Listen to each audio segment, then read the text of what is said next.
if you see a parishioner who may not admit to you that they're depressed or um, have their have signs of depression. Signs of depression are basically lack of interest in things, like lack of interest in life, like lack of interest in going to church. And when I was undiagnosed, for me, I had difficulty, and I'll admit this publicly, difficulty getting out of bed. And I honestly thought it was part of cerebral palsy. I didn't realize until I actually took the psych test that was given to me to see if I had anxiety and depression, that I didn't realize that getting out of bed was not getting out of bed was a part of depression. So basically, if you have those, I don't want to call them ERs, if you have those people that you see in your congregation that, oh, or ho hum, I don't want to be here, I'm dragged to church by my family member, you kind of gotta get to the bottom of it, and people won't tell you, yes, I have depression. People will come out and they will beat around the bush. They will beat around the bush. And what happens is that people will get so concerned about people, then they will wonder, well, where's Susan Q? She's always at church, and then they don't show up for a week. And you as the pastoral care team may have to call that parishioner and say, look, I'm here to support you. I will keep it private unless you are planning to hurt yourself or hurt another. I know you guys are first responders. And so, what I would suggest, a resource I would suggest, is Psychology Today, and guide that parishioner to Psychology Today, because um, as Mike said in the last webinar, the police can only do so much. The deacons can only do so much. I mean, we all have our physical challenges, we all have our mental challenges. So basically, depression is lack of um, lack of wanting to do things and lack of motivation to do things, like clean up. Like if you ask a person, can you clean up after help me clean up the sanctuary, they might not want to do it because they might have a lack of motivation to do it. So my suggestion, if you don't want to bluntly ask, unless they're publicly I am, and tell you guys what goes on, but you may start want to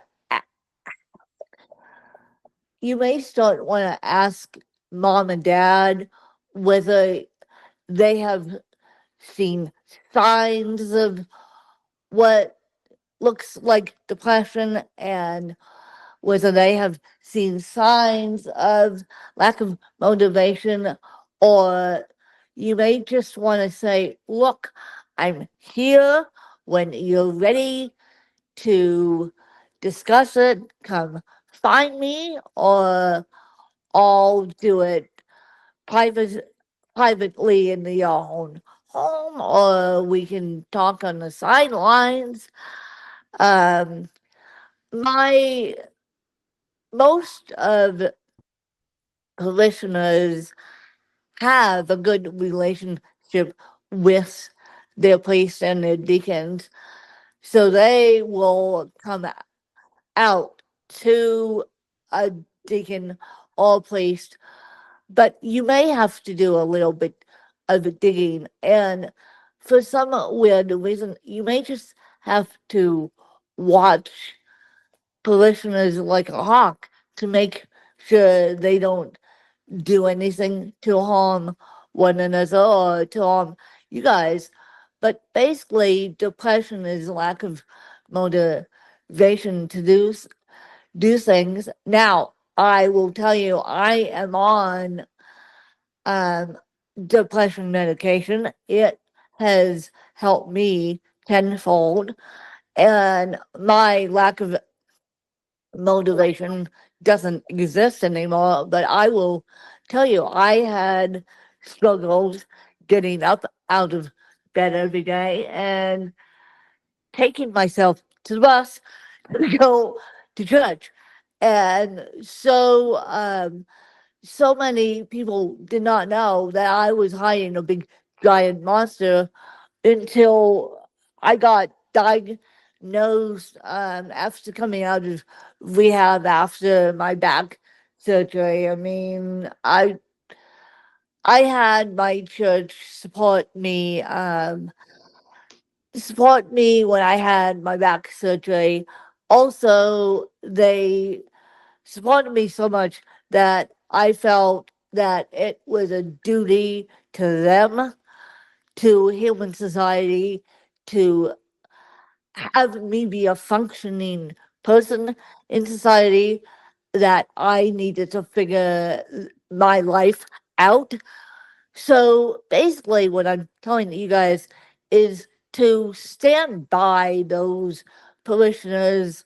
Don't come out and bluntly ask unless you see some signs that you should bluntly ask, but just stand by them.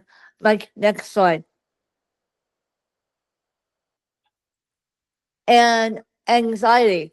Anxiety is a fear of life, a fear of, let's just say, getting communion, for example, a fear of walking up to the rail of getting communion. I know there's social anxiety, which I don't have. I get scared of hospitals. I get scared. I'm not necessarily scared of church. I get scared of people. I don't do well when people come up to me and then invade my space. That's the only time I get scared of people. But as long as people, and again, you need, unless they're hurting themselves, you need just to stand by the parishioners, and even another parishioner could stand by another parishioner. Now, um, I've had the privilege of people saying to me, "I'll be your emergency contact," and this was in 2019. If you want to go to therapy, and if you want me to be your emergency contact. But my advice would, obviously, if they're tending to hurt you, others, on themselves. Obviously, as mandatory reporters, you have to tell. But I want you guys to potentially have team meetings with the family members and say, how could I support the family members? And the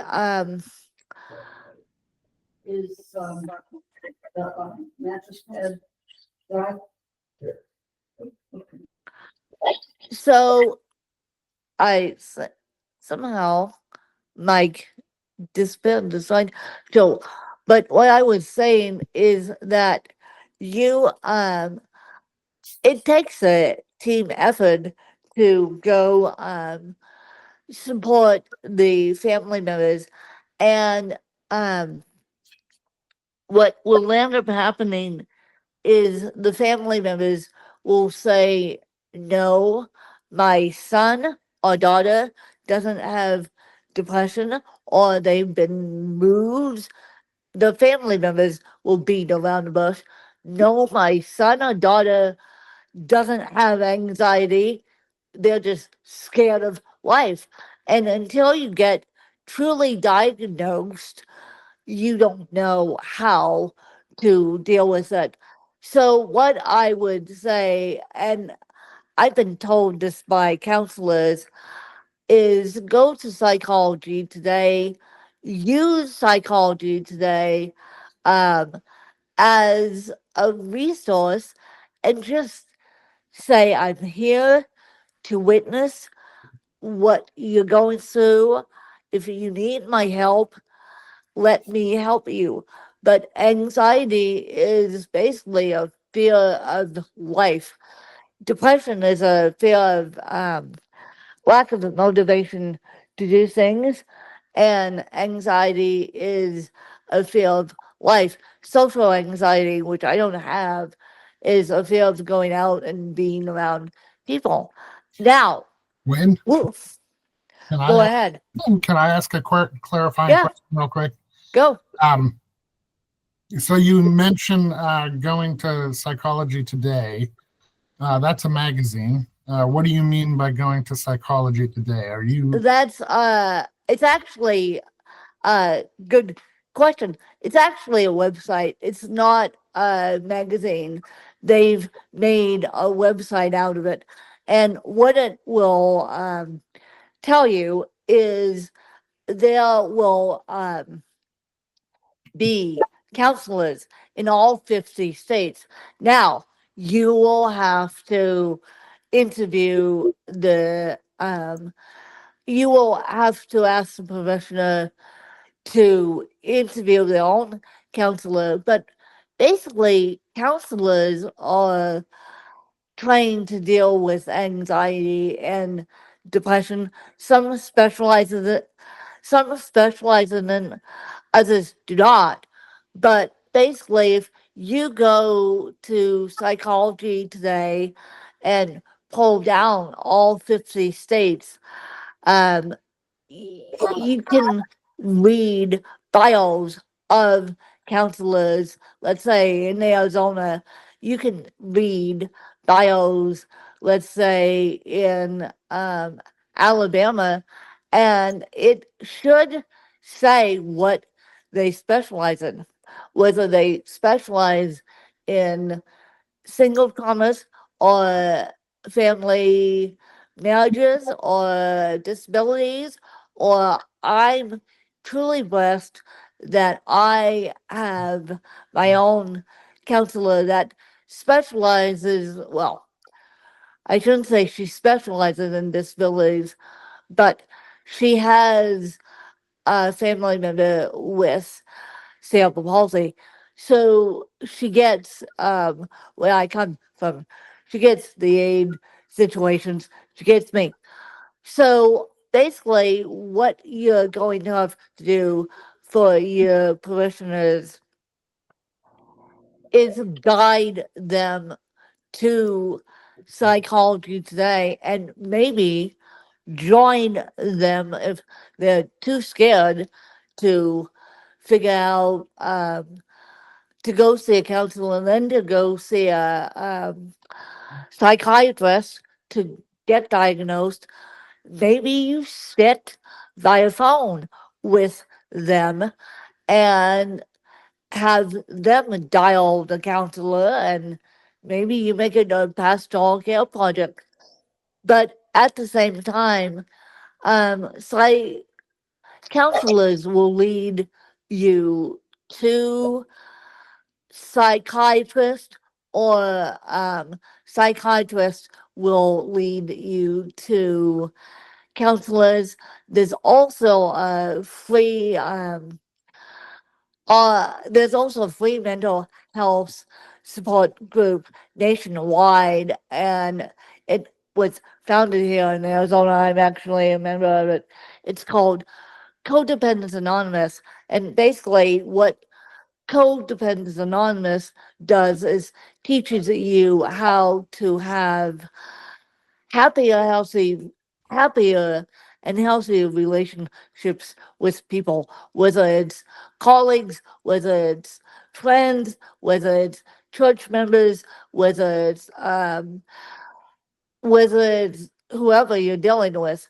And basically, people with depression, people with anxiety try to control the situation.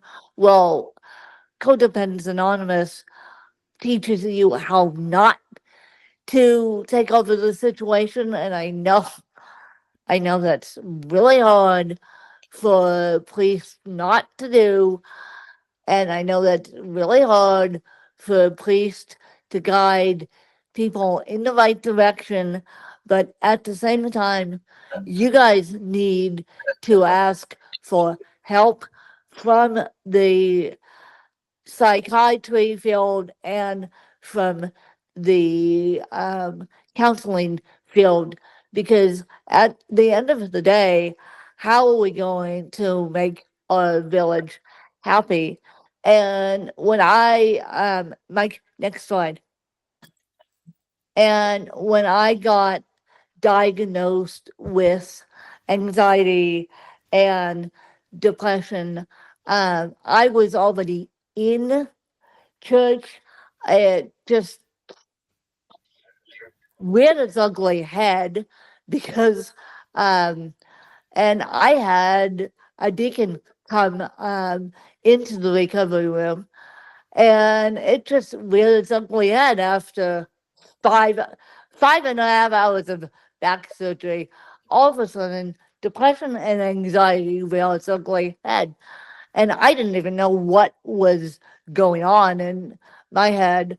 But apparently, this deacon said, "I have never seen you." And my church knows my baseline. They know when I'm not feeling well. They know my history. I've done enough pastoral care with St. Barnabas on the Desert. They know me sick and sin. They support the good, bad, and the ugly.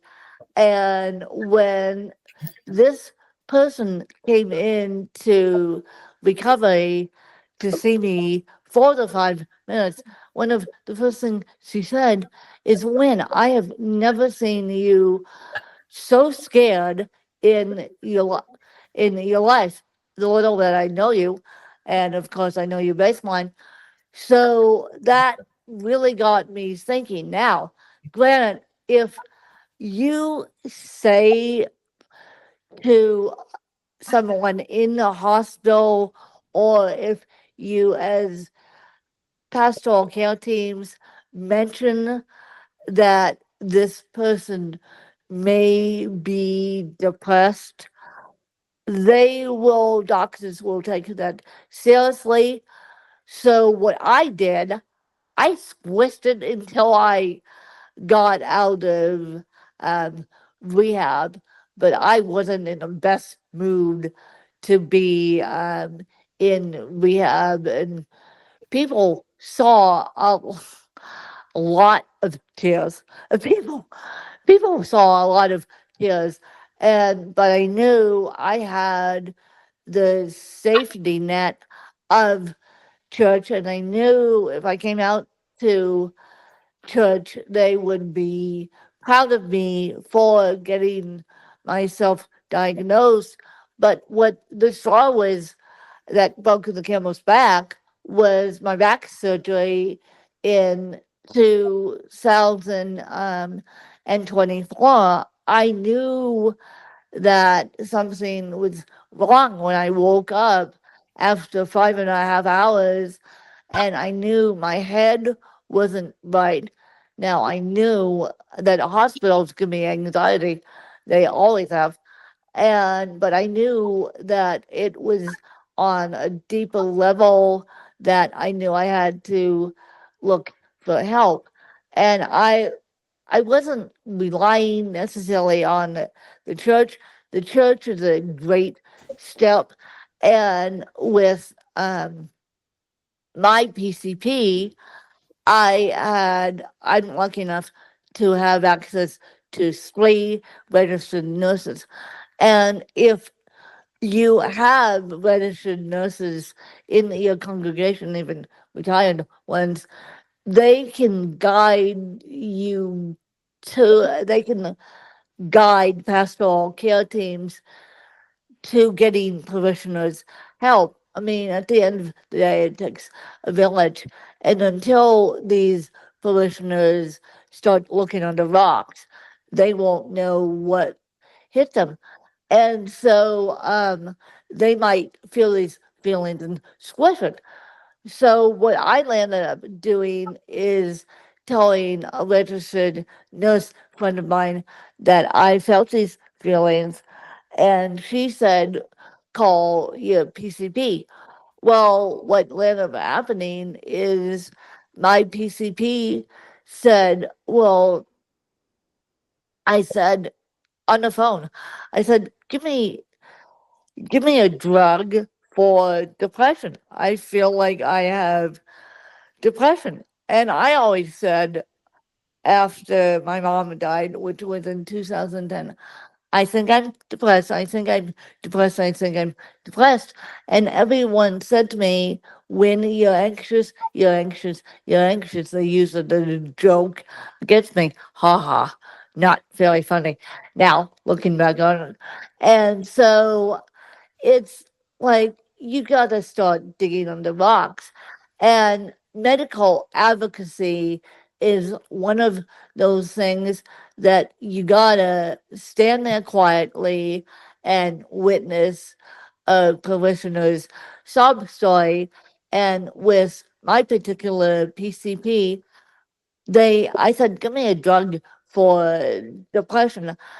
They said, "Well, what type of drug do you want?" And I said, "I don't know. I just have the feelings of depression." And they said, "Well, we can't get," and now this was at the end of May, the beginning of June, "we can't get you in till July 23rd. And we can't see, we need to see you before we give you the medication." And I'm like, "Didn't you just hear me say I had the words, I feel depressed?" And so the medical advocacy, I know you guys can't do medical advocacy, but you can at least support the parishioner. You can at least stand by them, guide them to Psychology Today, guide them to not necessarily Google, but guide them to Psychology Today, and support them. Ask them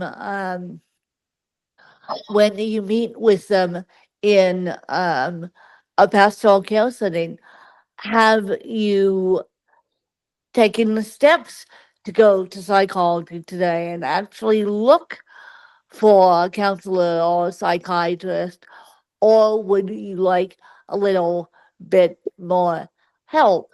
And you would be surprised how many people say yes, or how many people say I need a little bit more help, because getting diagnosed with anxiety and depression is the most scary thing.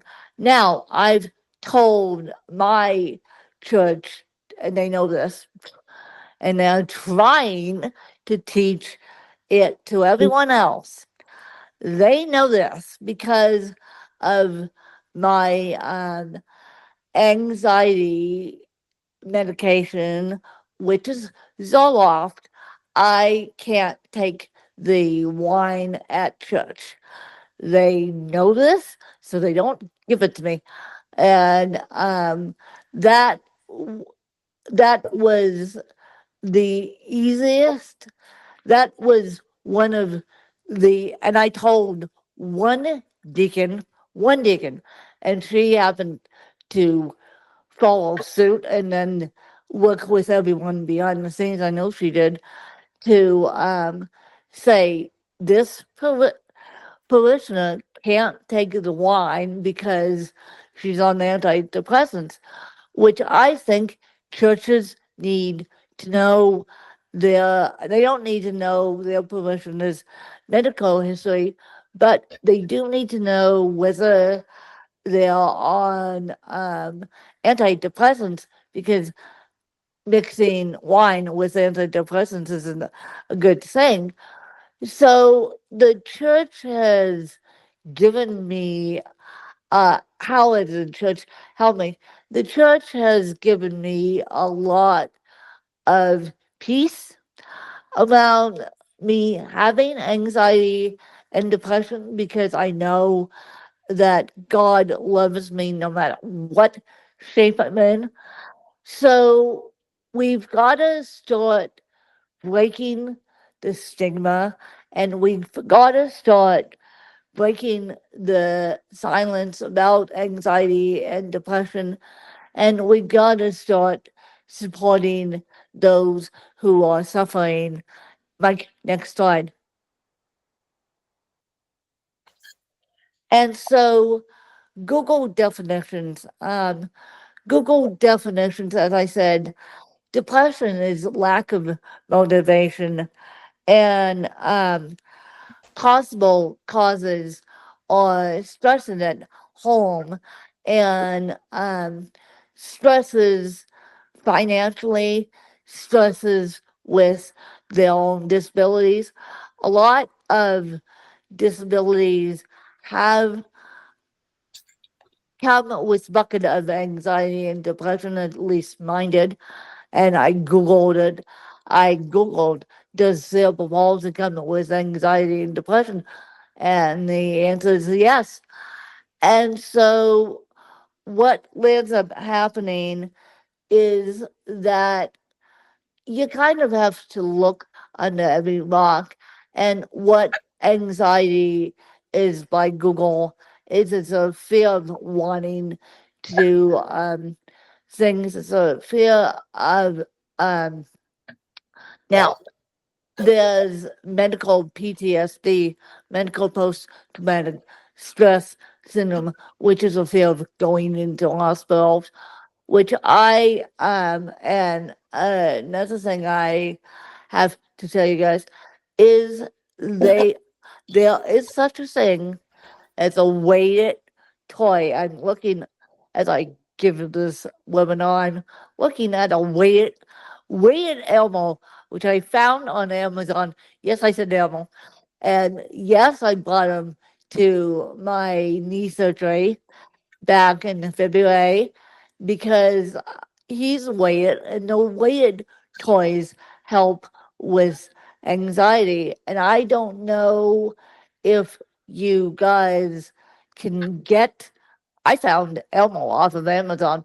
So if you type in weighted um, toys, weighted blankets, weighted something, and just guide the parishioner to Amazon and let them pick what they want. The weighted blankets are incredibly hot, though, but that's the only precursor to the weighted blankets, but I know weighted blankets work to calm people down. I know medication works, and just talking to people and ru- I hate to say rubbing people's backs, but just giving them, for me, giving me a sense of a strong hug.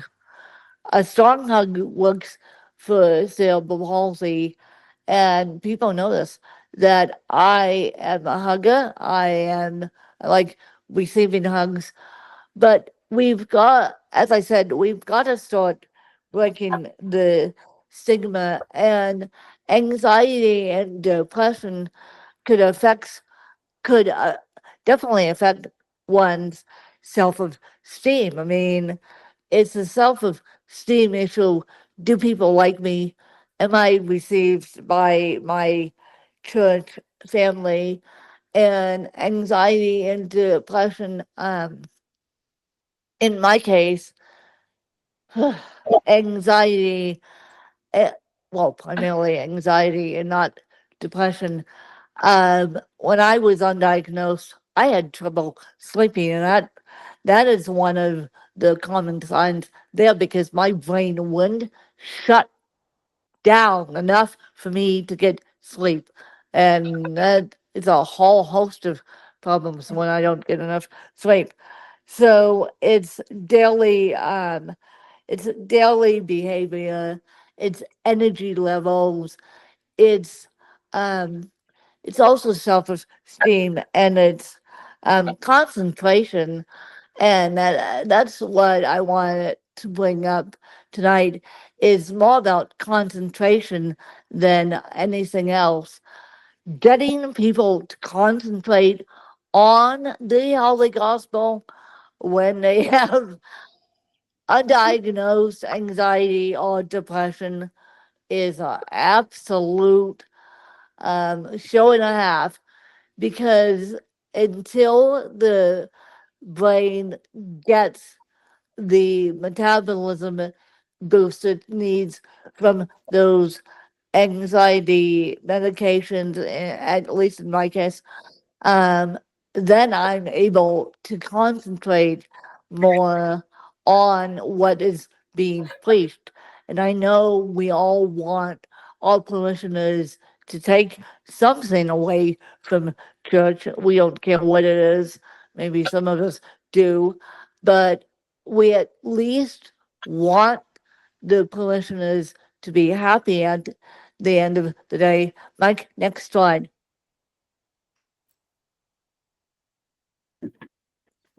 And Google definitions of anxiety. Um, I went over Google definitions of depression, Google definitions of anxiety, and this has happened to me.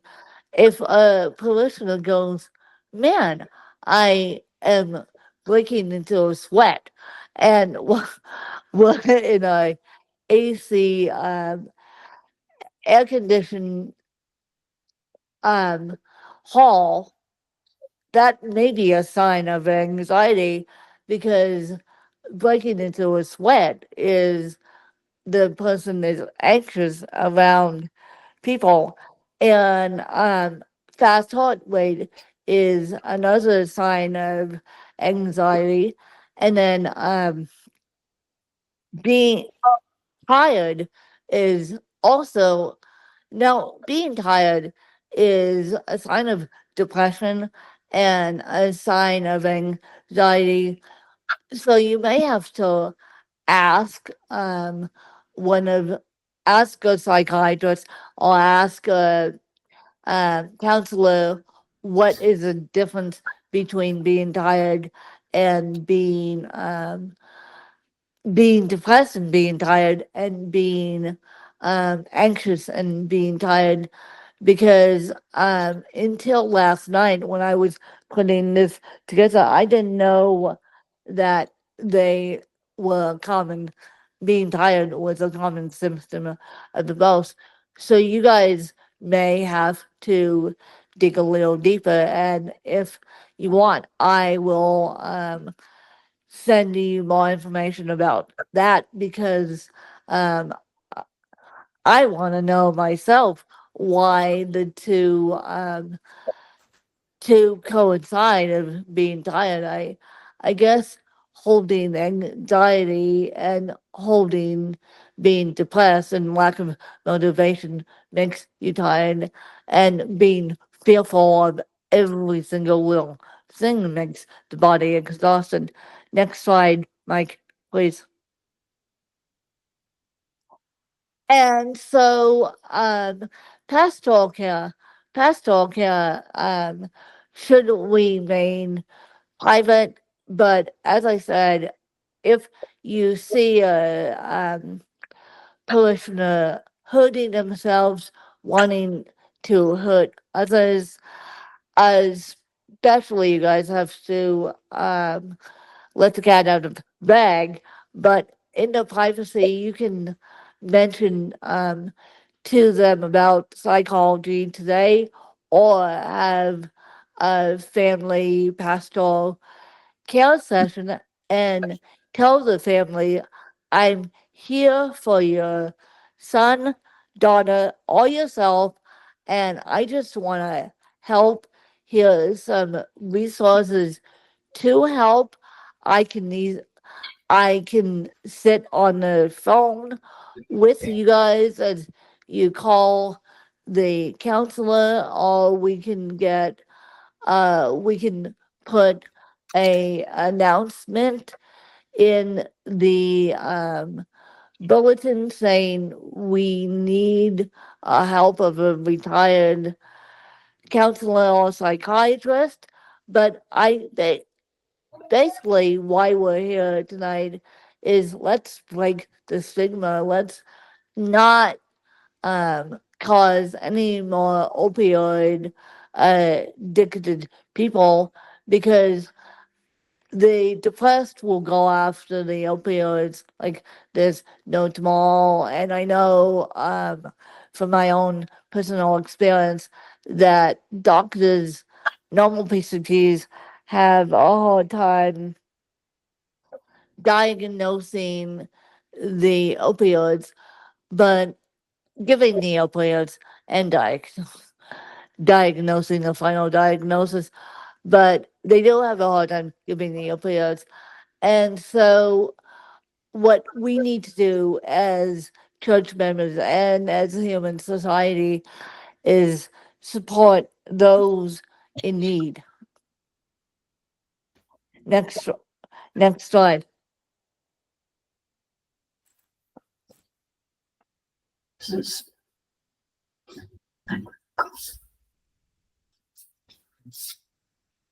I'm sorry, but I need to leave.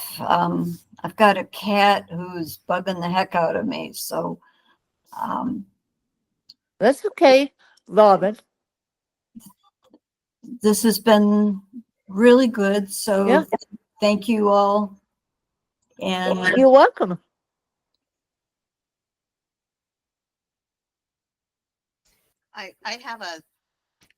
I have a 6:15 I probably need to drop off on so I can get ready for 6:30. Is that still possible? That's still possible. Robin, if you want to reach out to um, if you want to reach out to myself or Mike, primarily me, about how you can help with the Disabled Concerns Committee, great. If you have any questions, I'm happy to email you, and I'm happy to be a support to you, and I'm happy to give you more information on what we're doing. Well, I think it's wonderful